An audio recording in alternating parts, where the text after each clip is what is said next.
Obrigado, doutor Alisson. Obrigado pelo convite, a SPR também, pelo convite, pela oportunidade de estar falando sobre esse assunto que realmente deixa a gente muito empolgado, né? Sobre essa parte de GPT, né? E vou contar um pouco sobre essa trajetória para construir um produto, digamos assim, né? Ou validar uma possibilidade de um produto. Obrigado a todos presentes aqui. Referente ao horário, não se preocupe, né? Eu justamente preparei tudo para que tivesse tudo ajustado aqui para poder participar aí desse evento que é tão importante aí, certamente para o meu currículo, com certeza vai ser um diferencial aí. Obrigado a todos que estão participando também, obrigado pela presença. Vou fechar a câmera só para poder, de repente, ter problema de conexão, se não tiver problema para todos. E justamente, né, essa proposta que o doutor Alisson comentou é uma coisa que vem deixando a gente bem animado, né, com essas possibilidades de estar conhecendo de fato a inteligência artificial, né, de modo geral, né, ou melhor, de modo geral não, mas de modo que a gente consiga palpar de fato, né, e que de fato a gente consegue também analisar as possibilidades de aplicação no nosso dia a dia, né? E justamente é isso, tá? Meu nome é Rodrigo Nascimento, sou biomédico, consultor em RIS e PACS, e me considero, vamos dizer assim, um profissional, digamos assim, que não, de fato, estudou muito isso nessa parte desculpa, de deep learning, né, sobre esse assunto aprofundado como um pesquisador ou algum desenvolvedor específico para isso, mas a possibilidade desses modelos como o ChatGPT, como o Gemini, ou como o Claude, por exemplo, ele traz para a gente uma possibilidade de a gente poder tangenciar nesse movimento de inteligência artificial e, de repente, a gente conseguir inicialmente colocar uma visão nossa, aplicar a nossa observação e até criatividade, de repente, dentro de algum processo, dentro do nosso dia a dia. Aqui, para essa apresentação, né, a gente vai abordar muito essa questão da automação na radiologia, né, e de fato começou, né, o start começou com essa jornada que eu tenho de experiência de 13 anos aí de trabalhando na radiologia. Já passei desde operador de tomografia e ressonância, depois trabalhei já como application de software de reconstrução médicas avançadas, como consultor de algumas empresas do mercado brasileiro. Hoje tenho um envolvimento maior com a parte de nuvem, né, de teleradiologia especificamente, e com essa jornada acabei conhecendo grandes clientes que ficaram amigos, né? E nessas conversas que basicamente eu considero conversas de botequim, é, a gente começou a falar sobre o GPT, as novidades do GPT, quando teve o hype inicial, né, do GPT, do chat GPT, quando a gente começou a entender de fato, a palpar de fato o modelo de inteligência artificial, a gente conseguia interagir com ele, né? E com essa conversa de bar, né, tiveram dois clientes que viraram grandes amigos, né? Doutor Ronaldo e doutor Aldo, tá? Onde a gente começou a falar, poxa, quais são as possibilidades de utilizar o GPT dentro do nosso dia a dia, né? E com isso, acabou, a gente, vamos fazer uns testes, né? Acabou iniciando com, vamos colocar alguns achados clínicos e vamos pedir para ele nos dar os achados mais importantes, né? O que seria de fato uma impressão diagnóstica, digamos assim. E a gente começou a identificar algumas possibilidades dentro dentro do modelo GPT, né, inicialmente. Né? E falou, poxa, interessante isso, né? E com isso começou um certo movimento nosso de falar, poxa, como é que a gente poderia colocar um ambiente, né, uma plataforma, digamos assim, para a gente começar a testar não pelo chat GPT, mas sim por nós mesmos, né? A gente colocar o nosso prompt específico, colocar os nossos achados específicos, como é que a gente poderia fazer isso, né? E até mesmo o chat GPT ajudou nisso, né? Então, nesse caso, né, nessa jornada, digamos assim, a gente não tem nenhum desenvolvedor, um desenvolvedor profissional, de fato, né? Como me apresentei, eu sou um biomédico, consultor, doutor Ronaldo, radiologista, doutor Aldo, radiologista também, do dia a dia mesmo, mas a ferramenta, o ChatGPT, nos possibilitou a construir isso, a construir essa plataforma inicial, onde a gente colocou alguns prompts específicos e com isso colocava os achados ali, né? Colocava um copy-paste ali dos achados e ele trazia para a gente aquilo que o prompt, que a gente definia como prompt, né? Já trabalhando com a API de integração, com a API do GPT. E na época, acho que era o GPT 3, se eu não me engano, bem no início ali, né? Ah, e com isso a gente entendeu que tinha uma possibilidade ali à vista ali para que a gente começasse a evoluir uma condição aí que a gente começou a trabalhar e está nesse movimento até o momento e vendo assim, tendo os feedbacks e analisando todo o contexto, né? Todo o contexto vamos dizer assim, um produto, né? Vamos dizer assim, um projeto que tem uma cara já de produto, vamos dizer assim. Tá? Com isso, nós começamos um projeto, né, o projeto proposto, que foi o Hands Freestyle, né? Porque a gente olhou um cenário interessante, olhou um cenário onde a gente estava introduzindo a parte dos achados, né? E com isso a gente estava tendo o retorno da impressão diagnóstica, né? Por que não a gente começar a trabalhar para que a gente introduza os achados e ele já construa um laudo, um template de laudo, né? E aí, meio que se baseando numa condição de um produto como de reconhecimento de voz de mercado, onde que já existe, bem estruturado, bem estabelecido, porém com uma capacidade de utilizar a inteligência artificial, né? E com isso nasceu o Rede Freestyle, onde, de fato, né, o projeto é o uso da API da OpenAI, do GPT, para auxílio e construção de laudo. Basicamente isso, tá? Onde você tem o reconhecimento de voz, que a gente aplicou, né, para poder deixar realmente as mãos livres, para poder fazer o input dos achados clínicos, com isso fazer a estruturação automática, né, dos achados com o template do laudo e gerando um laudo completo, tá, com a sua impressão diagnóstica. Então, essa é a proposta do projeto. Então, aquela conversa de bar, né, lá no final, lá no início, aquele hype do GPT, ele acabou evoluindo para um projeto, de fato, né? Então, a proposta aqui da conversa nossa hoje, né? É, de fato, a capacidade hoje que nós temos para poder construir coisas, né? Ou validar algum processo, automatizar algum processo dentro do nosso dia a dia.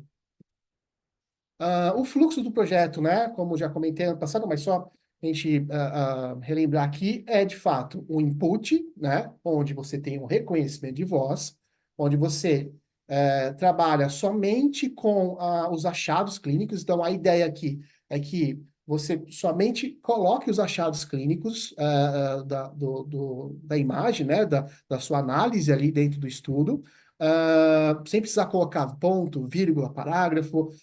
Então, é uma coisa, justamente o nome diz isso, né, para que deixe uma coisa mais leve, mais direta, né, sem precisar esses detalhes, né, que o reconhecimento atual tem hoje em dia, né. Tem um processamento, no caso do GPT-4, na verdade, já estamos vendo o GPT-4, a versão mais nova, o, né, de Omni, né, então já está pronto para essa versão, que é interessante, mas eu vou falar mais sobre a evolução dos modelos, né, de inteligência, que é coisa gritante, está muito rápida, né? E output, né? O output é a saída, né? A saída de lá, de fato, é o laudo estruturado, né? Então, os achados, você coloca os achados e ele vai te entregar o laudo, a ideia, né, no caso, é te entregar o laudo pronto já, né? Para que você já utilize ele na sua entrega do resultado. A tecnologia e funcionamento do projeto, né, usa LLM, Transformers, né? Então, esses modelos GPT, modelos da Cloud, Gemini, Llama, por exemplo, todos eles utilizam esse modelo LLM, né? Que é um tipo de deep learning, né? Voltado ali a trabalhar contexto, contextualização, né? De linguagem mesmo humana, né? Então ele tende a ter essa condição de identificar, trabalhar como se fosse um humano, né? Por isso que a gente faz uma pergunta para o GPT e a gente acha que alguém está conversando com a gente, porque ele tem essa característica, né? Aqui eu vou falar uma breve explicação sobre o modelo LLM, tá? Não sou um especialista nesse assunto, então peço desculpa se eu falar alguma besteira aqui, mas é importante a gente entender um pouco como é que funciona, mesmo que seja superficial, digamos assim, né? Mas bem resumido, né? Mas é interessante a gente saber, né? Até para poder a gente até tirar algumas ideias da cabeça sobre, poxa, será que ele vai dominar o mundo? E quando você vê, você pensa que não vai dominar o mundo, porque é só na verdade, é um modelo de deep learning que ele tenta colocar, de fato, identificar a próxima palavra, né? É isso que eu vou colocar aqui nessa explicação rápida. Tá? Transformers nada mais nem menos é o modelo, né? Que o modelo ah, moderno que o GPT utiliza, né? Eles utilizam esse modelo para trabalhar, que nada mais é do que você pegar, transformar cada palavra de entrada, né, como um token, né? Ou vários tokens, dependendo da palavra, né? Por exemplo, comumente, né? Você pode colocar como comum e mente, ele divide em dois tokens, né? Mas é basicamente isso. Ele vai pegar uma frase inteira, vai dividir isso aí em tokens, tá? E vai colocar esses tokens, né? Ele vai colocar esses tokens, vai fazer um self-attention, né? Onde você vai colocar esses tokens de acordo com a sua informação diretamente contextual, né? Vamos pensar assim, né? Então ele vai colocar direto do contexto ali. Então você tem uma frase, ele vai colocar cada token de acordo com o seu contexto e vai tentar ver a probabilidade, né? O modelo vai gerar probabilidade para cada palavra, né? Para possível saída. Então, ele vai tentar fazer isso. Ele tenta identificar dentro da probabilidade, né? E dentro do contexto, qual é a próxima palavra que ele vai colocar ali. Então, por isso que ele tende a se adaptar, a parecer, né? A gente fala muito isso, parecer, né? Ele, pô, parece humano, amor, parece que é aquela pessoa mesmo que escreveu, né? Então ele tem muito isso, porque ele vai se ajustar com uma linguagem humana, né? De fato, né? Essa é a ideia dele. Tá? Aqui, no caso, a gente tem um mapa mental, né? De um esquema, vamos pensar assim, de uma entrada e de uma saída, né? Então, o processamento do texto. Então, nós temos a entrada do texto, e aqui um texto que a gente pode colocar: o gato está na sala. Ele tem a codificação, onde o texto é dividido em tokens, né? Então, cada palavra é dividida em um token, né? Cada token é convertido em uma representação vetorial, né? Para ele ser posicionado em qual situação ele está dentro do contexto, aquele token específico, né? Você tem um mecanismo de self-attention, onde vai, de fato, né, fazer essa posicionamento, né? De cada vetor, né? De cada vetor que você transformou, de cada token dentro do vetor. Tem as camadas transformers, que aí você tem várias camadas, que aí são a questão da base de conhecimento que o GPT tem, e posicionando, de fato, cada palavra dentro do seu contexto correto, ou melhor, cada token dentro do seu contexto correto, para tentar ver a probabilidade de resposta, tá? E depois você tem a saída, né? O modelo, ele gera uma sequência de saída baseada nas representações vetoriais processadas. Então, você, de fato, vai ter a probabilidade de cada item, de cada token, no caso, seguinte, né? Então, você tem essa probabilidade e você tem a saída, que é o output, do resultado, utilizando uma LLM. Aqui a gente tem esse modelo dimensional, né, bidimensional, no caso, que mostra mais ou menos isso, né? Então aqui eu tenho aquela frase de entrada, por exemplo, eu tenho: o gato está na sala. Então eu tenho aqui um modelo bidimensional, bem simplificado, tá, gente? bem simplificado mesmo, onde você tem aqui uma dimensão que é, de fato, relacionada ao animal e uma outra dimensão relacionada ao local. Então, a gente consegue ver que o gato está mais, no caso, o gato tá mais próximo, né? E tem um valor maior em cima na parte do animal, né? Ele está colocando que ele tem uma relação mais com o animal, mas não tão forte, porém, ele está relacionado com o animal. O está na sala, ele está identificando que é um processo que está ligando a questão do gato, né, com o local que é a sala, que foi posicionado com um valor mais forte dentro da posição, da relação dimensional de local, né? Então, é basicamente isso, tá, gente? É bem simplificado, mas é mais ou menos isso. E com isso, dentro dessas posicionamentos, ele vai tentar identificar qual a próxima palavra que ele tem que colocar para poder dar o contexto do que você colocou, né? Bom, falando um pouco sobre o modelo, né, Transformers, como ele trabalha, a gente tem um outro desafio, né? Que, na minha opinião, é o desafio do projeto, ah, que de fato tem uma importância de 60% no projeto, que são os prompts, né? Hoje, os prompts, dentro de quem trabalha, né? No caso, quem está trabalhando com LLMs, né? Com ChatGPT, construção, integração com esses modelos, você tem que ter um prompt muito bom, né? Justamente para evitar alguns problemas que esse modelo tem, né? Que a gente vai falar daqui a pouco, né? Mas o prompt, de fato, ele é 60% do projeto, tá?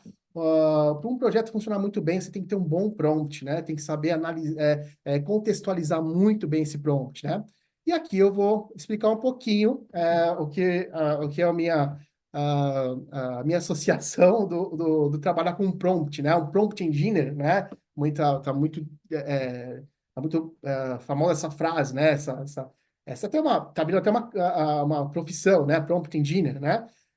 Que é de fato isso, né? A minha associação com essa imagem, porque de fato você ter que montar num touro e domar esse touro, tá? Porque esse touro, de fato, ele é o GPT, né? Onde ele tem um número de conhecimento, ele tem o conhecimento de tudo que estava na web, tudo está na web, né? Petabytes aí que ele tem de conhecimento, né? Então, ele tem muito conhecimento, ele tem tudo lá, né? Então, tem artigos científicos, ele tem livros, tudo que está na web, né? Tudo de fato está na web, né? Então, e eu tenho que saber lidar com esse cara para justamente eu dar um direcionamento na minha saída, né? Por quê?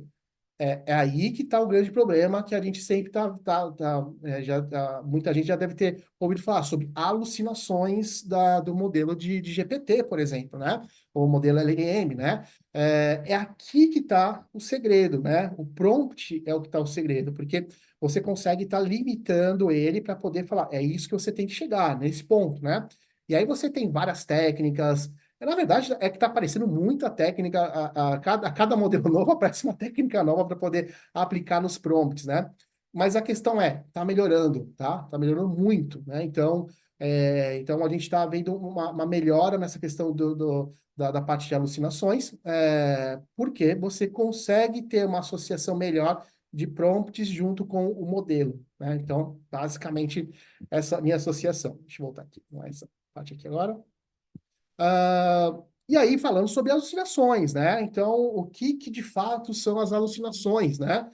Que a gente sempre tá ouvindo falar bastante sobre as alucinações do GPT, tá? E é justamente isso, é pelo fato dele ter uma grande quantidade de informações dentro do seu treinamento, ele treinou com tudo que tem, né? Mas, como eu falei, muita coisa, tá? Ele pode estar, dentro daquela explicação anterior, dos posicionamentos dos vetores, ele pode estar direcionando você por uma informação que talvez seja correta, que exista, né? Mas não seja relacionada ao fator, a pessoa, ou ao fator histórico que você está pesquisando, tá?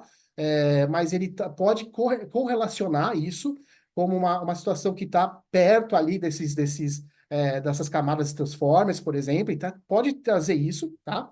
Ou pode inventar coisas, que é muito comum também, quando você não tem um prompt muito adequado, e você, de fato, você pode ter uma informação que ele vai colocar uma palavra que está colocando como uma probabilidade sobre aquele assunto, do contexto daquele assunto, né? Então, ele é muito, você vê muito isso acontecer com links de internet, né? Então, por exemplo, Wikipedia, né? Quando você pede para fazer uma pesquisa sobre algum assunto no Wikipedia, e você fala, olha, mas faz isso e coloca o link de referência. Como ele não tem acesso à internet, na verdade o 4 hoje já tem isso, né? Já é possível fazer isso, mas os modelos anteriores não tinha. Ele acabava inventando esse link. O que ele fazia? Ele pegava o link do Wikipedia mesmo, colocava a barra e o assunto, mas só que isso aí não é assim o link, né? Então ele acaba inventando isso. Ele fala assim: esse é o contexto, então beleza, então eu vou colocar. Você pediu o link, beleza, eu vou te colocar o link aqui, mas não é o correto, né? Então é muito isso. Então, e aí, resumindo, é justamente quando ele não tem o conhecimento, quando ele não tem essa base de conhecimento, ou você pediu um contexto, ele conseguiu achar alguma coisa relacionada, porém, ele não tem essa informação que vai finalizar o seu pedido do contexto do seu prompt, da sua pergunta para ele acaba inventando, né? E aí, um exemplo que eu coloquei aqui, William Shakespeare, por exemplo, você pode fazer o seguinte, olha, ChatGPT, me passe um capítulo de um livro, então você pode especificar o livro de Shakespeare, tá? E aí ele vai te trazer, porque ele tem esse conhecimento lá, tá? Então você fala, poxa, ele trouxe. Agora, se você for menos específico, então se você tiver um prompt ruim, né? Fala assim, ChatGPT, me traz um capítulo de Shakespeare.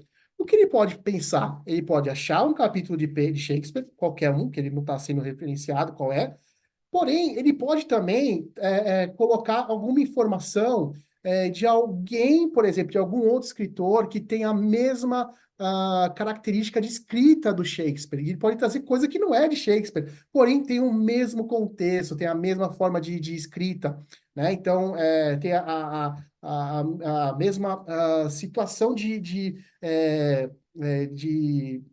ação, por exemplo, da forma de escrita do Shakespeare, por exemplo. Então, isso pode acontecer muito, tá? Então, é isso, no caso, o exemplo das alucinações. Porém, resolve, né, com a questão de prompts, né? No caso do nosso projeto, prompt, por quê? A gente está trabalhando, nossa proposta é trabalhar com o GPT mesmo, com a API do GPT mesmo, né? É direto com o GPT, mas você pode resolver isso com um bom prompt, ou, de fato, se a gente fosse fazer um projeto onde nós vamos dar o ensinamento para nosso modelo, né? Nós vamos ensinar o que ele tem que saber, e aí ele vai ficar mais direto ao assunto que nós queremos limitar ele, né? Então, isso é um outro processo também que é possível. Porém, na nossa proposta hoje, a gente está querendo ver aonde o GPT pode chegar nesse contexto, né, do laudo, de construir um template de laudo, até porque ele tem toda a informação que a gente precisa, né? Se a gente direcionar ele muito bem, ele vai ter informações de livros já, de artigos científicos, entre outras coisas, né? Então, é basicamente isso sobre a questão das alucinações. Só voltar aqui. Bom, nesse contexto também, né, no projeto, né, a gente tem novos métodos que sempre estão aparecendo, tá? E eu relacionei esse aqui para a gente entender que é uma evolução constante, tá? E recentemente apareceram artigos falando sobre o uso de agentes, né? LLM agentes, né? E o que que seria isso, tá? É uma coisa que está chamando muita atenção nossa, muita atenção nossa e, de fato, é interessante para o projeto, né? Para o futuro do projeto, né? Que é basicamente você utilizar múltiplos agentes dentro do seu projeto, tá? Então, resumindo, é como se você tivesse um especialista trabalhando no seu assunto. Então, você coloca lá um input, né? Você coloca o seu problema, de fato, ele vai colocar esse problema para ser analisado por múltiplos agentes, tá? Então você pode até definir que esse agente pode ser, de repente, um engenheiro, pode ser um médico, pode ser um enfermeiro, pode ser o que for, você define, tá? Que ele tem um nível de conhecimento X para isso, experiência de anos, você pode definir tudo isso, tá? E ele vai começar a fazer o seguinte, ele vai começar a discutir esses assuntos, na verdade ele vai cada agente vai ter a sua opinião, de fato, sobre o assunto, e aí você cria um gerente, tá? E esse gerente vai organizando as discussões. Então, cada modelo vai discutir, ou melhor, cada agente vai discutir com outro agente sobre a melhor resposta para esse assunto, tá? E aí tem artigo científico mostrando que a acurácia das respostas melhora muito, tá? Muito referente a isso. Então, e também há a possibilidade de você utilizar vários modelos diferentes. Então, você pode utilizar o modelo de GPT, pode usar um modelo da Llama, pode usar o modelo da Cloud. Você define o modelo que você quer para um agente específico. Ou até mesmo, você pode treinar um agente que seja especialista em um assunto, né? Então, é muito interessante. Isso aqui é uma coisa que a gente certamente vai olhar com muito carinho para uns processos futuros desse projeto, ou até mesmo de outros projetos, né? É bem interessante. O problema desse modelo hoje é que ele demora mais, né? Então, ele tem um tempo maior de você ter a resposta, né? O seu output, porque você tem toda a discussão. E é legal que quando você começa a trabalhar com esses modelos, com os agentes, né? Você tem já uma plataforma para isso, que chama Creo AI, e você consegue ver a discussão entre cada agente discutindo ao mesmo tempo, tá? É muito legal. Claro, eu estou falando isso como uma pessoa entusiasta que de fato, quando olhou isso, ficou impressionado, né? Até mostrei para minha esposa acontecendo isso. Ela falou: Não, mas quem está discutindo isso? São duas pessoas? Não, é inteligência. Não, não, não, isso não pode. Então, para quem de fato está tendo conhecimento, está tendo, né, tá tendo contato mais aprofundado com inteligência, você já consegue ter como fazer isso, né? A possibilidade de fazer isso já e ver isso acontecer, né? Pelas próprias mãos, assim, é bem interessante, por isso que deixa a gente muito promissor e confiante, né? Nessa proposta de inteligência artificial. Bom, falando sobre agentes, né? Dentro do projeto, tá? Que a gente tá desenvolvendo, nós temos vantagens e desvantagens, tá? E essas vantagens e desvantagens, eu faço um comparativo com ferramentas hoje de mercado, né? Então, pensando de ferramentas de reconhecimento de voz já de mercado estabelecido e já com seu mercado bem definido, né? Até porque não vemos hoje um competidor, tá? Porque é um produto ainda que está em desenvolvimento, né? Tem todo um caminho, toda uma jornada ainda até chegar a um ponto de falar, pô, beleza, né? Então tem muita validação ainda para ser feita e muito ainda evolução ainda para ser feita, né? Para acontecer, na verdade. Tá? Mas as vantagens, tá? Então, na verdade, esses feedbacks, né? Também são de poucas pessoas ainda, né? Então, o Dr. Ronaldo, Dr. Aldo, alguns outros usuários já utilizaram e já deram os feedbacks, né? Então, no caso consensual, né? Que o tempo maior de análise da imagem, então, você fica muito mais tempo olhando o estudo, né? De fato, né? Então, você fica mais olhando a imagem. Um menor tempo ajustando o template de laudo, então você fica menos tempo tendo que mexer no template de laudo para poder liberar, e a entrega do laudo pronto já, né? Já com a impressão diagnóstica, né? Então você de fato já pega o laudo pronto e já pode utilizar. Então esse aí foi o feedback dos usuários, né? Das pessoas que já testaram a ferramenta. Desvantagens, tá? A probabilidade de alucinações, né? Isso a gente sempre tem que colocar. Quem trabalha com modelos LLM tem que colocar isso aí no seu radar, porque é uma possibilidade e tem que ser bem trabalhado, isso com prompt, né? E bem testado. A dependência da tecnologia, então, nesse caso, no nosso projeto, a gente depende da GPT, por exemplo, né? Então, de repente, a GPT fecha, a gente não tem, né? Vai ter que mudar o modelo, né? Então, mas essa é a proposta do projeto, saber até onde a gente consegue utilizar esses modelos de LLM dentro desse cenário, né, desse projeto, e a latência, né? Porque eu preciso me comunicar com a API me precisa me trazer essa informação para poder dar esse resultado do laudo pronto, né? Então, eu tenho esse tempo, essa latência para poder trabalhar. E também posso colocar também que é um projeto que está em evolução ainda, né? Então é uma desvantagem ainda, porque a gente está cada dia aí vendo coisa nova, testando coisa nova, validando coisa nova, né? Até questão de prompts também, né? Novas técnicas para montar prompts, né? Iniciar o projeto, né? Iniciando um projeto de inteligência artificial, né? De fato, é, essa possibilidade hoje de trabalhar com GPT abriu esse caminho, caminho muito interessante para que qualquer pessoa entusiasta no assunto pode começar, né, a fazer, a trabalhar com alguns modelos de inteligência artificial e tentar, de fato, olhar o seu cenário, né, olhar, fazer uma análise 360 do seu ambiente e falar, poxa, dá para fazer uma automação aqui, dá para melhorar ali, dá para customizar alguma coisa aqui, o processo aqui, né? Então você tem agora, a questão do foco, né, na criatividade e observação, né, nos processos diários. Então, você consegue estar olhando, de fato, algum problema, algum detalhe que foi, poxa, dá para a gente melhorar isso aqui, de repente, usando inteligência artificial. Mas aí vem aquela situação, mas como eu faço isso? E está tudo muito bem, muito mais fácil, mais palpável para qualquer pessoa fazer isso, né? Então, esse que é o diferencial hoje, né?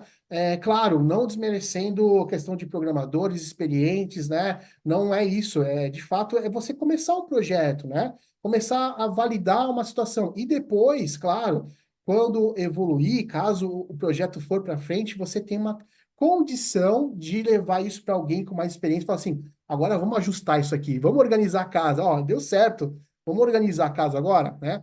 E eu acho que isso aí vai ser uma grande possibilidade de novas funções ou novos produtos, né? Voltado talvez em locais que muita empresa ou desenvolvedor, de fato, não tenha pensado em resolver esse problema, né? E você já vai ter uma validação para poder evoluir, né?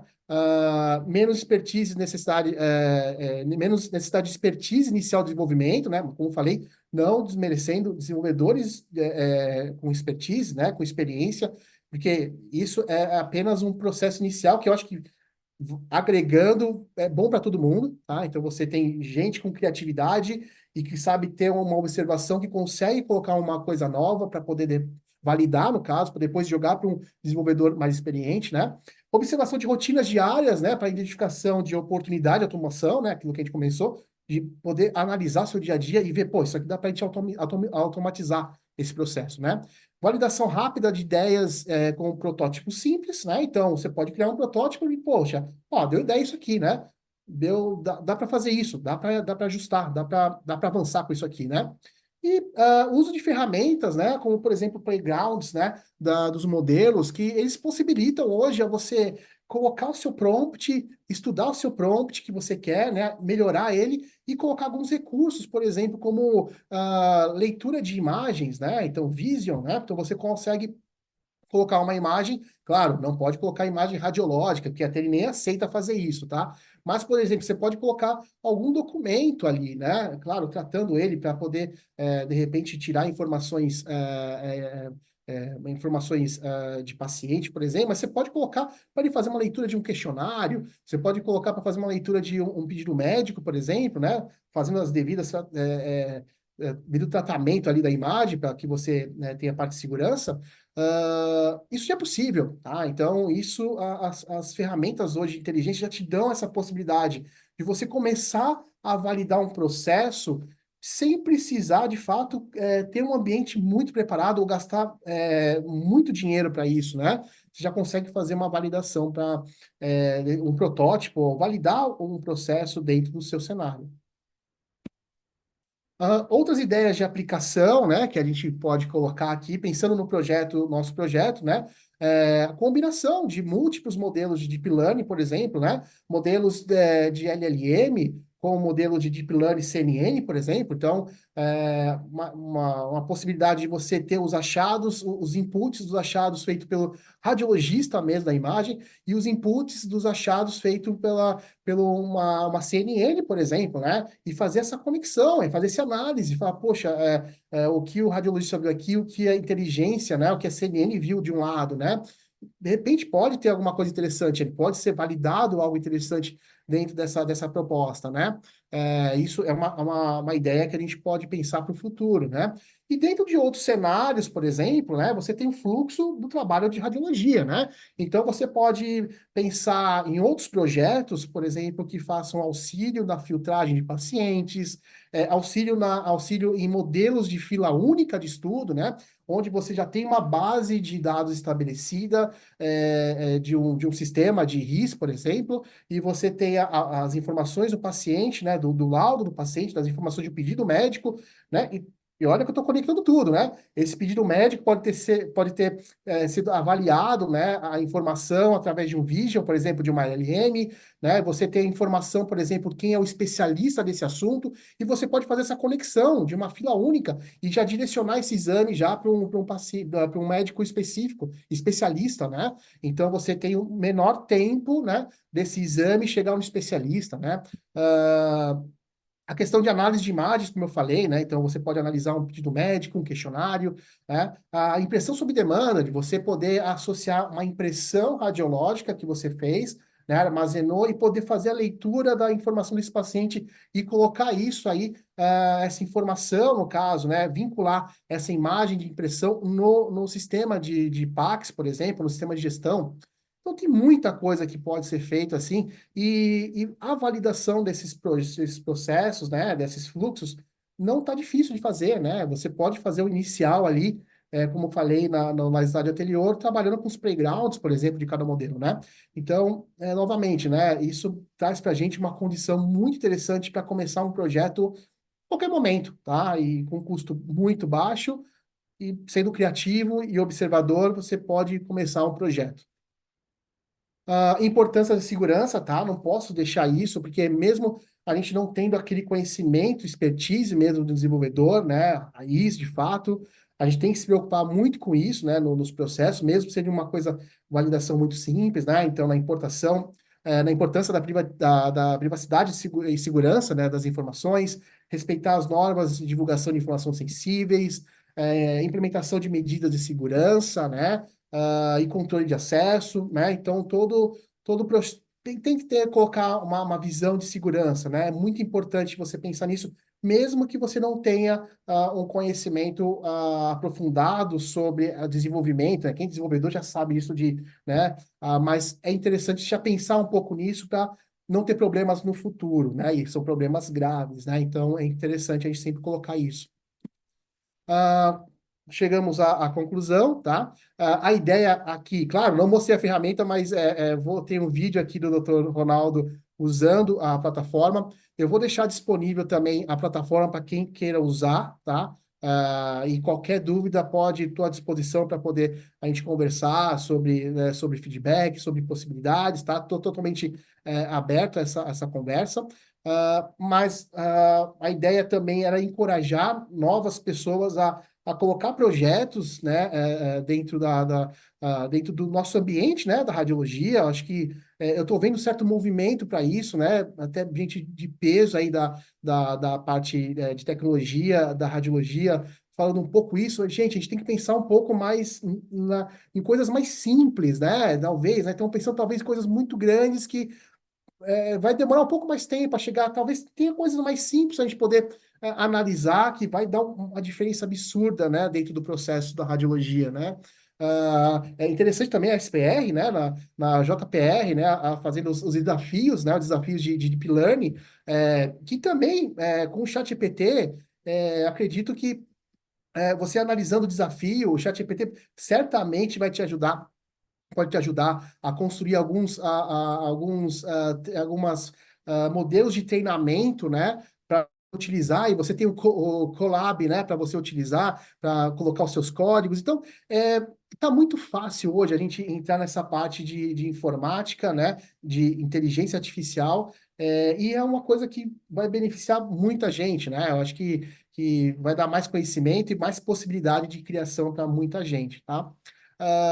Agora eu vou colocar o vídeo, né, do Dr. Ronaldo, que autorizou a mostrar esse vídeo para a gente aqui, o dia a dia dele, tá? Então aqui já é ele trabalhando com a plataforma, tá? No dia a dia. Então, aquela conversa de bar lá, né, do WhatsApp, falando sobre GPT, ela já teve uma concepção, já tem um produto de fato, onde ele já usa no dia a dia dele, né?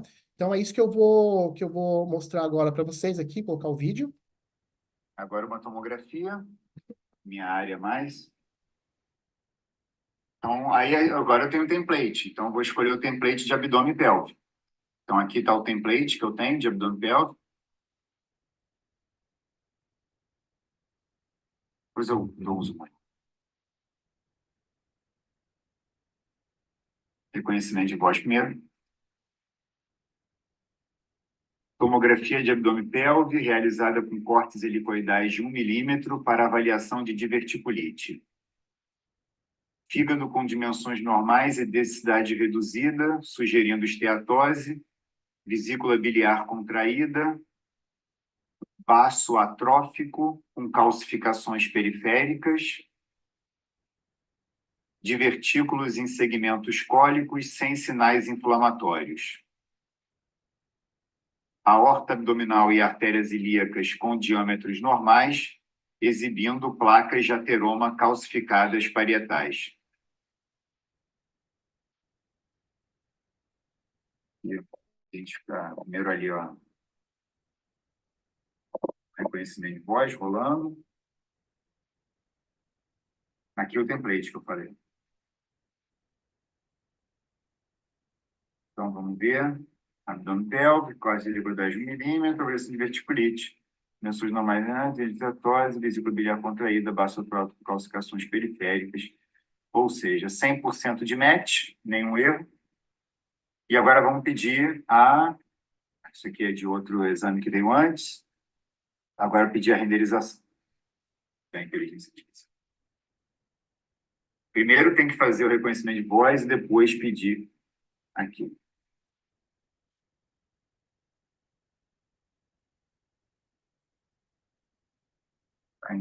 Estou aparecendo. Vamos ver. Então, aqui, formato do laudo, aí ele organiza a avaliação de verticulite, aquisições com milhão de colimação, fígado com dimensões normais, esteatose contraída, baço atrófico com calcificações periféricas, divertículo de segmentos córticos abdominal normais, placas de calcificadas. Aí o resto do template, que não teve alterações, e aqui ele bota a impressão diagnóstica, ele tira aquilo que é relevante. É isso aí. Esse é como tem sido o dia a dia aqui. Agora uma tomografia.